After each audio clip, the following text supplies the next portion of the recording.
กลับมาแม่มาหาแม่แต่ว่ากลับบ่ได้บ่ฮู้เส้นทางพี่น้องเอ้ยทางแต่นางจอมมันบ่พากลับมาเดี๋ยวนี้น่ะเต้าน้อยฮู้แต่ว่ามันผู้น้อยเนาะเขาพากลับมันก็กลับพายุมก็อยู่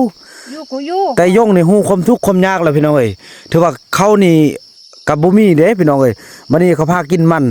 แล้วมันกินบ่ได้บักยงน่ะเดี๋ยวนี้ให้เดี๋ยวนี้น่ะให้อย่ากลับมาแล้วเป็นอีนกเยอะหันเขาบอกว่าให้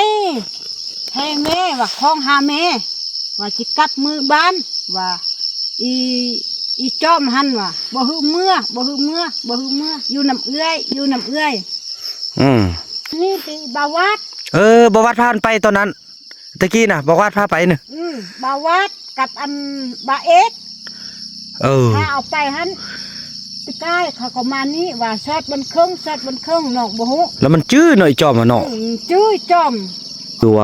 โอ้อันตรายนางจอมนี่เป็นตัวปัญหาแท้ว่าถ้าบุญนางจอมนี่เขาเข้าเฮียนสำเร็จพี่น้องเอ้ยพิษต่อนางจอมอย่างเดียวพี่น้องพาเขาเลาะพาเขาเที่ยวนางอันนี้โอ้ย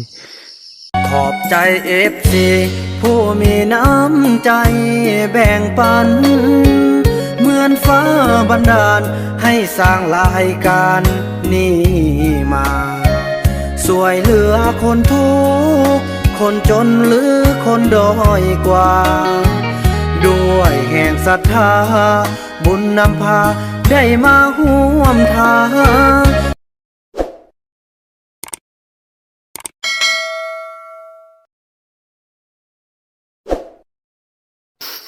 สบายดีมาอยู่บ้านหันสบายดีท่านผู้ชมถือว่าคลิปนี้เบานำจะให้ทุกคนได้พอว่านหันได้เบิ่งเสียหาโมงครึ่งเขาย่างมาฮอดนี้เขารีบไปหันเขาย่างไปหันออกไปหันแล้วก็ลงชวนมันเข้าหันชวนมันเข้าหันแล้วก็เขาเล็บไปหันชอดอันทางชวนกล้วยหันเขาก็เล็บไปชื่อเข้าชื่อน้ำชื่อของกินชื่อนี่ชื่อนั่นเขาก็เล็บไปหุ่นเนี่ยเขาเล็บไปหุ่นทางเปะตาหันเก้าหันเขาเล็บไปหุ่นเนี่ยชอดอยู่เปะบานาคำหันเขาลงไปหุ่นเนี่ยหวยนั่นพื้นหวยส่งหุ่นเนี่ยแน่พี่น้อยเขาไปเจออยู่หุ่นแต่เฮาเราพากันโอ้ยพี่น้องเมื่อกี้บริทายเบิ่งเนาะลืมเนาะเฮาคิดว่าเขาเจ้าไปทางนั้นแท้จริงบ่แม่นเพราะว่ามื้อวานนี้ได้ล่มกับอันเมทัลมิดแล้วพี่น้องเนาะล่มกับเมทัลมิดแล้วเมทัลมิดบอกเนาะว่าเห็นเขาเจ้าแล้วเราบัดนี้บ่เข้าใจว่าเห็นแล้วเป็นยังบ่เอาล้านมาเนาะอันแม่ย่านั่นก็ได้เนาะแม่ย่าก็ได้แม่ย่าบ่แม่นแม่ย่าแม่ย่าอย่าสิส่วนกันมาหาแม่ก็บ่ส่วนเนาะแล้วถามแล้วพี่น้องเอ้ยว่าเขาเจ้าไปฮอดอันเฮือนพ่อบ้านหันเนาะฮอดทั่วบ้านแล้วเขาย่างกลับมาพี่น้องย่างกลับมาเส้นนี้มาฮอดนี้เนาะมาฮอดนี้แล้วมานี่แล้วก็มานี่พี่น้องมานี่มอดหันฮอดหันแล้วมันรีบเลี้ยวซ้ายไปพุ่นออกฮอดส้นมันต้นออกส้นกล้วยพุ่นไปฮอดน้องป้าหันพี่น้องก็มีทางแยกเข้าไปพุ่นอีกตึมไปฮอดบ้านวังคำแล้วก็เอาเงินเอาคำที่เพิ่นเขาพากันขโมยนำเงินของแม่เขานะเป็นน้องซับเป็นฮ้อนบ่เขาไปหมดเลยเนาะเขาไปหมดพงน้อยซ้ำนี้ไปแล้วเขาจะไปซื้ออันนั้นพี่น้องซื้อของอยู่ของกินอยู่บ้านวังคำหันซื้อข้าวซื้อนำเนี่ยมันก็ต้องเป็นคู่พากันซื้อเอาข้าวเอาขนมเอาของกินใส่หันเนาะพากันหิ้วเลาะแม่เฮาอีมิดท่านก็ว่านี่ชิ้นหมูเดชิ้นต้นเดแล้วก็ซื้อข้าวเด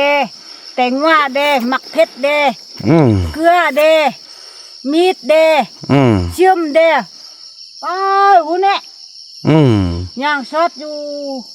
เปะบ้านนางคำออกไปเปะบ้านนางคำหันออกไปหันเนี่ยแต่บักช่วงหันเขาลัดบักวาดนะบาวาดเขาลัดไปเจอเนาะไปเจออยู่หันแล้วมันนี่หม้อวัดนี่สว่าบ่เอาเข้ามาอยู่กุ้มเด้พี่น้องเอ้ยไปแยกอยู่ผู้เดียวอีกเนาะไปเสื่องผู้เดียวอีกแง่ไปอีกป้าตันสัตว์อีกหน่อยได้ยินเขาว่าอียงให้เนาะอยากมาเนาะอยากมาว่าอินดกเยอะหันบอกว่าข้อมันก็บอกกินติเขาหันว่ามีเงินว่าไปซื้อหันมาต้มกินป้าสันเฮ ครับ เดี๋ยวอีนกเยอะหันบอกว่า มันเขาก็บอกกินเต้าเขาก็บอกกินยอดบุญเขาบอกกิน ว่าบอกกิน กินตีอีจอม กับอันอีเต้าหันเขามักกินมันตีอีย่องนี่เขาบอกกิน ถือว่าเดี๋ยวนี้หันสายรายงานเนาะแม่นกใหญ่ว่านี่เบายงนี่ถือว่าบ่ถือว่าลืมเขาแล้วนะเนาะถือว่ากิน ว่ากูทอดแม่ กลับมาแม่มาหาแม่ แต่ว่ากลับบ่ได้บ่ฮู้เส้นทางพี่น้องเอ้ย ทาง แต่นางจอมมันบ่พากลับมาเดี๋ยวนี้น่ะเต้าน้อยฮู้แต่ว่ามันผู้น้อยเนาะเขาพากลับมันก็กลับพายุมก็อยู่ อยู่กูอยู่ แต่ยงนี่ฮู้ความทุกข์ความยากแล้วพี่น้องเอ้ยถือว่าเขานี่กับบ่มีเด้พี่น้องเอ้ยมื้อนี้เขาพากินมันแล้วมันกินบ่ได้บักยงน่ะเดี๋ยวนี้ให้เดี๋ยวนี้น่ะให้อย่ากลับมา ว่า แล้วเป็น ให้อีนกเยอะหันเขาบอกว่า ให้แม่ว่าคล้องหาแม่ว่าจิกลับมือบ้านว่าอีจอมหันว่าบ่ฮือเมื่ออยู่น้ำเอื้อย ป้าพี่น้องเอ้ยเป็นตาจังหายนำนางจอมสะพรเฮาละซอกหูหลักปักปั๊มพี่น้องเอ้ยแต่กี้นี่เนาะมันยังหูเส้นทางเส้นนี้หึน้องผ่านมาน่ะแต่กี้น่ะ บ่ที่นี่น้องบ่ได้ท่าไปบ่น้องก็มาเส้นเก้าทางเก้านี้กับบันเตอร์หันทางเก้าสอง แล้วอันนี่ อันนี้ตีบาวัด บ่วัดผ่านไปตอนนั้นตะกี้น่ะบ่วัดพาไปน่ะ บาวัดกับอันบาเอก ถ้าเอาไปหันไปใกล้เขาก็มานี่ว่าชอดบนเครื่องนอกบ่ฮู้ แล้วมันจื้อหน่อยจอมอ่ะเนาะ จื้อจอม เขาไปห้าอันไปห้าพอวานหันแล้วเขาก็กราบมาย่างมาไปฮอดหันทองไงหันเขาเล่ไปหุ่นนี่ออกไปหาบ้านนางข้ามหุ่นนี่ขอซื้อข้าวซื้อน้ำซื้อของกินซื้อขนมซื้อนี่ซื้อนั่นเขาก็ออกไปหาบ้านข้ามหุ่น เบิ่งรถเขาใกล้ไปนึงก่อนเด้อลุยขนาดพี่น้องไอ้พุ่น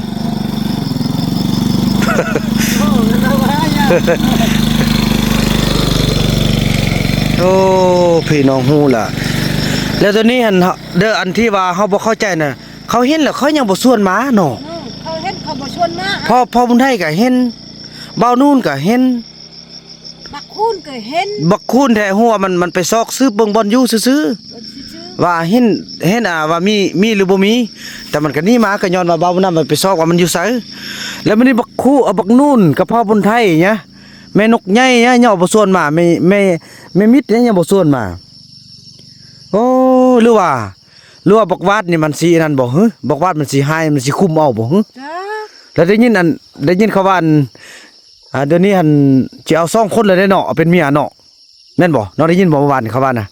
นิน ว่าจะเอาอีเต้ากับผู้ใดก็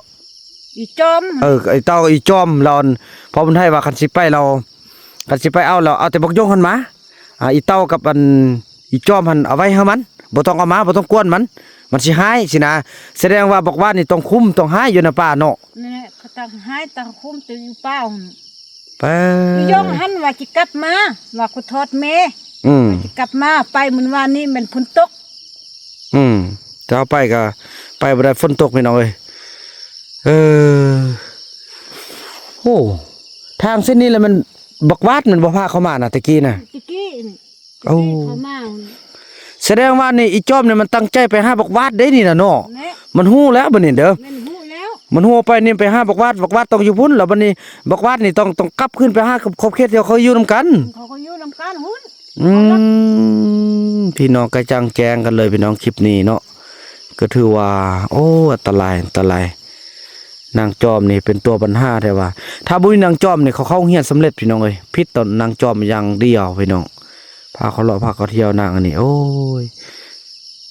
ตายไปยังกลับเถอะไปนะครับไปน้องไปก้อนรถเนาะจะให้เบิ้งพี่น้องไปเบิ้งไกลๆกัน เป็นแนวนี้นี่เองพี่น้องทางกลับของเขาเพราะว่าพวกเขาจะเดาย้อนยังบ่แม่นเดาพี่น้องเพราะว่าถ้ำแม่มิดเนาะ ทำแม่เม็ด แม่มิดว่าเขาเจ้าก็เพราะไอ้กิ้งพอตะกี้นี่เขาเจ้าบ่แม่นตะกี้วังอาทิตย์แล้วนี่บ่ฮู้อาทิตย์แล้วบ่ฮู้ว่าได้แต่ฮู้ว่าเขาเห็นกัน แล้วเขาทำพวกเจ้ามาที่สิเด้อไปทางเด้อแล้วเขาจะทำแล้วเขาจึงจะบอกว่าลัดออกนี้ลัดออกไปบ้านวังคำก็มีแต่เส้นเดียวนี่พี่น้องลัดออกวังคำ แล้วก็มีแต่นางจอมฮู้เพราะว่าประวัติเบาเอกพามาช่วงหลายๆปีเนาะช่วงติดตอนยังน้อยน่ะก็ยังจื้อเสยพี่น้องเอ้ยอันนี้แหละอ๋อโทษพี่น้องเอ้ยแต่บ่าวบ่นำบ่ห้ามบ่ห่วงบ่โทษดอกอันว่าเรื่องความฮักนะแต่ขอให้เอาเด็กน้อยนะเนาะมาส่งเนาะ2คนหั่นน่ะ2คนให้กลับขึ้นมาส่งซะพี่น้องเอ้ยเฮ็ดจังไดเนาะสุดท้ายมันย่างกลับนี่แล้วก็ไปพี่น้องเอ้ยสมพอไปเมื่อนั้นก็บ่เห็นห้องห้อยบ่อนอยู่บ่อนนอนบ่อนหาอยู่หากินมันยังเต่าเอ้ยล่ะเอ้ยเขาก็สุดที่ละนำกันนำบ่ได้ไหมพี่น้องเห็นบ่ทางเมื่อวานฝนตกพุ่นน่ะขี้ต้มไล่น่ะนี่เนาะทางออกมันน่ะเนาะ ห้าม ลัดออกไปน้องปานออกค่ายทหารพุ่นเนาะ นะ แล้วก็ไป ไปน้องป้าหุ่นนี่จะออกมาทหารหุ่นเขา ทาง ออกไปหุ่นนี่เขาเล็กไปหุ่น เขาลัดไปทางพุ่น ที่ทางซ้ายนะ เราไปเอาทันบ่ทันเข้าค่ายทหารแล้วมันมีทางแยกตึ้มก่อนเนาะ เนี่ย แล้วมันออกไปบันบังคับมันบ่ ออกไปบันนังเข้าหมูเนี่ย สั่น ไปบันท่านชดบันค่ำหัน เฮียเดี๋ยวนี้นี่มาสิบคิดอันใดวะเขาบ่ยอมออกมานะเดี๋ยวนี้ออกมาซื้อของกินเขาก็บ่มีเงินนะเนาะ เนี่ย แล้วมันเขาต้องแม่นมีแต่มึงสิไปรัดบ้านบังคำหันคันว่าเห็นเบาวาดหรือเห็นผู้ใดเนาะพาเด็กน้อยออกมาแล้วแล่นขี่รถแล่นไปเอาเนาะ เล่นไปเอา ต้องมียามนึงเขาจะออกมาเนี่ยพอทางนี้นี่ 100% แล้วเบาวาดนี่บ่ออกมาเด็ดขาดพี่น้องเอ้ยมันบ่ออกมาแน่นอนพอมันฮู้แบบนี้ละมันต้องออกไปทางพุ้นป้าทางนี้พี่น้องทางเข้าไปเนี่ยพาพี่เฮาละ2หัวลำกำกอบพี่น้องเอ้ยซอกแท้ซอกว่าบ่เห็นเนาะอันนี้พอบ้านบอกแล้วว่ามื้อนั้นว่าหากลับเนาะตอนค่ำเนาะเขาก็ว่าสิกลับในตอนแม่นมาฮอดนี้เนาะ หมดเนี่ยเขาปลุกไฟนี่ทาง ไปนี่ต้องไปแวะนอนเที่ยงให้เที่ยงนาพอมันค่ำแล้วพี่น้องหรือว่าบางเทื่อก็ไปกลางคืนเลยเบิ่งหั่นน่ะจุดนี้เขาบ่ได้สนใจหยังดอกเส้นทางตัวนี้ออกตัวนี้ซื่อๆพี่น้องเอ้ยไปเนาะนี่โอ้ตายพี่น้องเอ้ยไปตะมึนนางจอมเนี่ยพี่น้องเอ้ยเฮ็ดให้น้องเสียอนาคตเสียทุกอย่างเลยบ้านหมู่เผาต้องเรื่องเฮากะนี่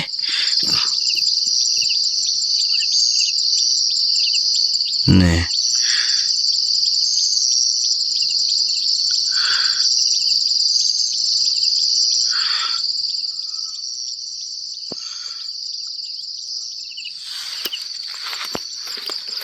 โอ้พี่น้องเป็นอันนี้นี่เองก็ถือว่าสุดที่แล้วเท่ามีแต่เดี๋ยวนี้อันบ่าวบุญนำได้ประกาศให้เผ่าตรงเลือกแต่ละคนให้ผู้ใดเอาเด็กน้อยมาให้บ่าวบุญนำได้มันจะเอาเงินให้1 ล้านกีบเนาะให้รางวัลหมดทุกคนละผู้ใดเอามาให้ญาติกันลดว่าผู้ใดเอามาก่อนผู้นั้นได้บ่าวบุญนำก็ว่าจังซี่แหละเนาะน้องเมื่อวานไอ้บอกเขาแล้วเนาะบอกหมดทุกคนแล้วว่าผู้ใดเอาเด็กน้อยมาส่งคืนได้แล้วจะเอาเงินให้เนาะ น้อยไอ้ ถือว่าเซาลีกับสุดที่ละครั้งนี้เป็นครั้งที่6แล้วที่นำเอาลูกชายพี่น้องเอ้ยครั้งนี้ก็เป็นมานำบาบุนำเนาะแต่ละเทื่อเพิ่นไปผู้เดียวเลยเด้พี่น้องเอ้ยทุกทิศที่ว่าพวกเฮานี่สงสัยเนาะไปเบิดแต่ละก็บ่ถึกพี่น้องเอ้ยเนาะบ่ถึกทางซ้ำโทเป็นเท่านั้นไปพี่น้องเอ้ยยุ่งขนาดพี่น้องถือว่าเฮ็ดสุดที่แล้วพี่น้องเอ้ยเนาะถือว่าจังซั่นแล้วพี่น้องเอ้ยแจ้งข่าวบอกเราก็ซิบกันเนาะถือว่าแจ้งทางที่ว่าเขาเจ้าเดินเนาะแม่นทางนี้บ่าวบ่นำก็บ่เคยไปได้ทางนี้เขาแม่นออกทางนั้นไปเส้นนั้นน้องปลาได้เคยแต่อันนี้เขาเจ้าลัดออกนี่นางจอมเรายังมีความทรงจำตอนที่บ่าววาดพาเราไปตอนน้อยพุ่นเด้พี่น้องเอ้ยไอ้ยงอีเต้าแท้บ่ฮู้หยังพี่น้องเอ้ยเนาะก็บ่ฮู้หยังแหละเขาพาไปซะก็ไปนั่นเดี๋ยวนี้นี่เป็นห่วงบ่าวยงก็ให้คันได้กลับมาครั้งนี้ให้มันฮู้สบางว่าอยู่ไสดีอยู่ไสบ่ดีเดี๋ยวนี้เครื่องนุ่งฮอดสิบ่มีเดี๋ยวนี้สุดคาคิงเดี๋ยวนี้ไปแต่วันที่26พุ่นน่ะมื้อนี้ก็วันที่20แล้วเติม6มื้อนึงนะบ่แม่นได้เติม10ปลายมื้อเนาะก็จะฮอดนั่นแหละพี่น้องเอ้ยนั่นแหละพี่น้องเอ้ยเนาะคลิปนี้บ่าวบุญนำขออนุญาตจบคลิปกันสำนี้ก่อนพี่น้องเอ้ยแล้วก็พบกันใหม่ในคลิปต่อไปเนาะคลิปนี้บ่าวบุญนำและสาลีขอกล่าวคำว่าสบายดี